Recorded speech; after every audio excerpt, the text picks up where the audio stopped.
ଏହା ଅନେକ ଦିନ ତଳର କଥା, ଯେତେବେଳେ ବିଲେଇ ଆଉ ବାଘୁଣୀ ସାଙ୍ଗ ହେଇ ରହୁଥିଲେ। ବିଲେଇ ଥିଲା ବଡ଼ ଭଉଣୀ ଆଉ ବାଘୁଣୀ ଥିଲା ସାନ ଭଉଣୀ। ବିଲେଇ ବଣରୁ ସବୁ ଶିକାର କରିକି ଆଣୁଥିଲା ଆଉ ବାଘୁଣୀ ତାକୁ ମହା ଆନନ୍ଦରେ ଖାଉଥିଲା। ଥରେ ବଣ ଭିତରେ ବାଘୁଣୀ ଆଉ ବିଲେଇ ସାଙ୍ଗ ହେଇ ବୁଲୁଥିଲେ। ଠିକ୍ ସେତିକି ବେଳେ ଗୋଟେ ହରିଣ ସେଇପଟେ ଯାଉଥିଲା।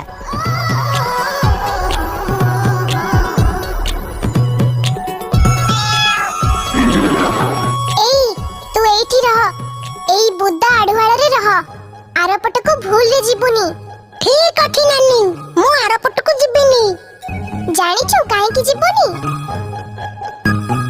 ତୁ ସେ ହରିଣର ତ କିଛି କରିପାରିବୁନି, ଓଲଟା ତାକୁ ଗୋଡେଇ ଦବୁ। ତମେ ଯାଅ ଶିକାର କର, ହେଲେ ମୋ ପାଇଁ କିଛି ବଳେଇକି ଆଣିକି ଆସିବ। ହଁ ହଁ, ତୁ ବ୍ୟସ୍ତ ହନା। ବିଲେଇ ଏଥର ହରିଣ ପଛେ ପଛେ ଗଲା ଆଉ ସୁଯୋଗ ଦେଖି ହରିଣ ଉପରକୁ କୁଦି ପଡ଼ିଲା।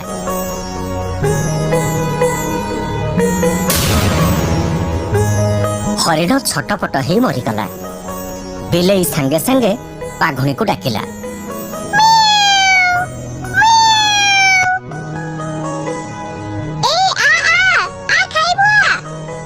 ବିଲେଇଠୁ ଏତିକି କଥା ଶୁଣିବା ପରେ ବାଘୁଣୀ ବୁଦା ଭିତରୁ ବାହାରି ଆସିଲା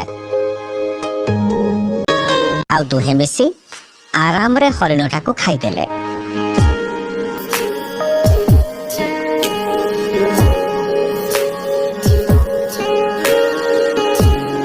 ବାଘୁଣୀ ମନରେ କିନ୍ତୁ ସବୁବେଳେ ଗୋଟାଏ କଷ୍ଟ ଥାଏ ଯେ ସେ ଜମା ଶିକାର କରିପାରୁନି। ବରଂ ବଡ଼ ଭଉଣୀ ସବୁବେଳେ ଶିକାର କରି ଖାଉଛି ଆଉ ତାକୁ ଦୟାକରି କିଛି ଦଉଛି। ଦିନେ ବିଲେଇକୁ ବାଘୁଣୀ ବହୁତ ଚେଷ୍ଟା କଲା ମନେଇବା ପାଇଁ, କେମିତି ତାଠୁ ଶିକାର ବିଦ୍ୟା ହାସଲ କରିବ। ନାନୀ ନାନୀ, ଜାଣିଛ ନା, ମୁଁ ଆଜି ଗୋଟେ ବହୁତ ବଢିଆ ଶିକାର ଦେଖିକି ଆସିଛି। ସତରେ? କୋଉଠି? ଏଇ ଆମର ଯୋଉ ନଈ ଅଛି, ନଈ ଆରପଟେ ଥିବା ବଣ ଭିତରେ ସେ ଅଛି। ହେଲେ ମୁଁ ନଈ ଆରପଟକୁ କେମିତି ଯିବି? ଦେଖ, ମୁଁ ତ ପହଁରି ପାରୁଛି ନା। ତମେ ଯଦି ମୋ ପିଠିରେ ବସିବ, ମୁଁ ତମକୁ ନଈ ଆରପଟକୁ ନେଇଯିବି। ଠିକ୍ କହିଛୁ, ମୁଁ ତ ପିଠିରେ ବସି ପଳେଇବି। ହେଲେ ତୁ ମତେ ଶିକାର ନାଁଟା କହୁନୁ, କିଏ ସେ? ଶିକାରଟା ହଉଛି ବୁଢା ହାତୀ। ବଢିଆ କଥାଟା କହିଲୁ ତୁ। ହାତୀ ମାନେ ତାକୁ ଖାଇଲେ ଗୋଟେ ସପ୍ତାହ ଲାଗିବ। ହଁ। ଏତିକି କଥା ହେଇ ଦି ଭଉଣୀ ଯାକ ଚାଲିଲେ ନଈ କୂଳକୁ। ନଈ ଭିତରେ ବାଘୁଣୀ ଉପରେ ବିଲେଇ ବସିଲା ଆଉ ଦୁହେଁ ସାଙ୍ଗ ହୋଇ ଚାଲିଲେ ଆରପଟକୁ। ନଈ ଭିତରେ ଯିବା ବେଳେ ବାଘୁଣୀ ବିଲେଇକୁ କହିଲା,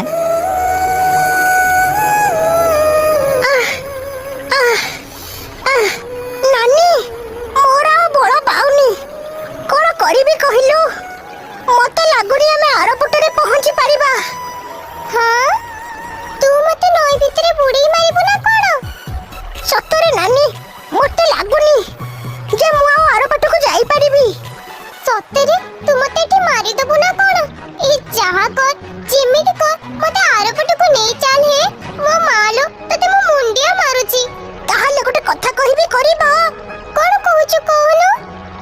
ମତେ ଟିକେ ଶିକାର ଶିଖେଇ ଦଉନା। ତୁ ଶିକାର ଶିଖିବୁ?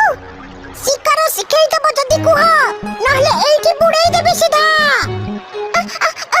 ଆରେ ଆରେ, ଇଏ ଗୋଟେ କଥା? ଶିକାର କରିବାଟା ଏମିତି କୋଉ ବଡ କଥା ଯେ? ତୁ ଚିନ୍ତା କରନା, ମୁଁ ତତେ ଶିଖେଇ ଦେବି। ସତ କହୁଛ ତ? ହଁ ହଁ।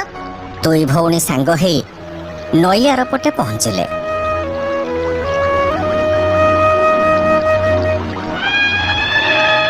ଆଉ ହାତୀ ଶିକାର କରି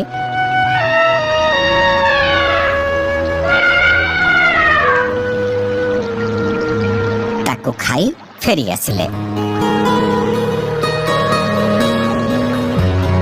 ନଈ ବାଟ ଦେଇ ଫେରିବା ବେଳେ ବାଘୁଣୀ ପୁଣି ଥରେ ବିଲେଇକି ମନେ ପକେଇ ଦେଲା, ମୁଁ କଥା ଦେଇଛି ନା ତତେ, ନିଶ୍ଚୟ ରଖିବି, ତୁ ବ୍ୟସ୍ତ ହନା। ତା ପରଦିନ ସକାଳକୁ ବିଲେଇ ବାଘୁଣୀକୁ ଶିକାରର ବିଭିନ୍ନ କୌଶଳମାନ ଶିଖେଇଲା। କେମିତି ପାଦ ଚାପି ଚାପି ଯିବ,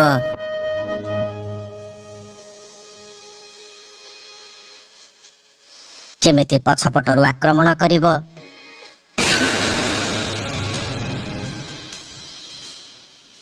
ଆକ୍ରମଣ ସମୟରେ କୋଉ ଜାଗାରୁ ଧରିବ, ଇତ୍ୟାଦି ଇତ୍ୟାଦି।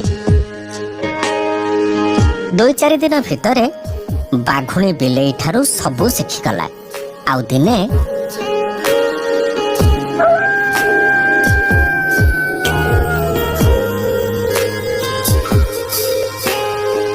ତୁ ସେ ବିଲୁଆକୁ ତଣ୍ଟିରୁ କାଇଁ ଧରିଲୁ?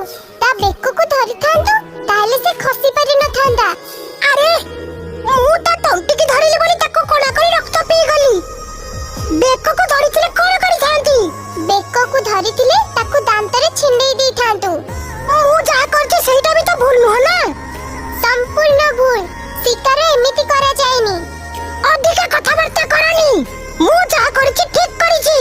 ମତେ ଶିଖେଇବା ଦରକାର ନାହିଁ। ଭୁଲ କରିକି ପୁଣି ମୁହଁ କାଢୁଛୁ? ଦେଖିବୁ କଣ କରିବା ମୋର? ନାଇଁ ନାଇଁ, କଣ କରିବା ମୋର? ତତେ ଆଗ ମାରିକି ଖାଇବି ମୁଁ। ତତେ ଶିକାର କରିବି। ବାଘୁଣୀର ରୂପ ଦେଖି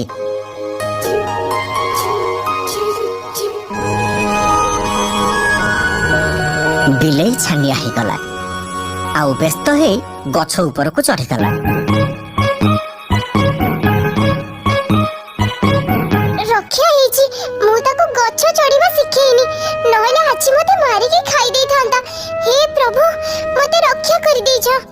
ସତରେ କୌଶଳ ଶିଖିଯିବା ପରେ ଏଠି ଶିଷ୍ୟ ଗୁରୁଙ୍କୁ ଭୁଲି ଯାଆନ୍ତି।